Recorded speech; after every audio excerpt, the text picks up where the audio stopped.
எப்படியாவது என் ஹஸ்பண்ட் அந்த சாலட சாப்பிட வச்சிடணும் அப்படின்னு சொல்லிட்டு சேலஞ்ச் பண்ணிக்கிட்டு இருந்தேன். ஏன்னா, அவங்க தான் காய்கறிலாம் பார்த்தா தெரிச்சு ஓடுவாங்க.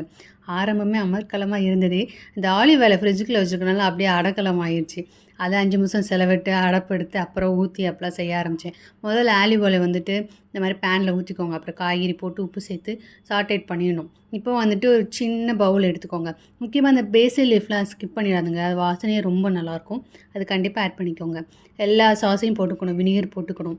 அப்புறம் olive oil, red chilli oregano இருக்குல்ல, அது சேர்த்துட்டு, ஹனி சேர்த்துட்டு, நீங்க உப்பு வேணும்னா ஆட் பண்ணிவிட்டு, இந்த மாதிரி அந்த சாலட் மேலே ஃபுல்லாமே போட்டுட்டு, கொஞ்சம் 2 மினிட்ஸ் வந்து குக் பண்ணி எடுத்துக்கணும். அடுத்து முட்டை சட்னி பண்ண போகிறோம். மேலே ட்ரெஸ்ஸிங் சொல்லுவாங்க இல்லையா, சாலட் மேலே போடுறதுக்கு.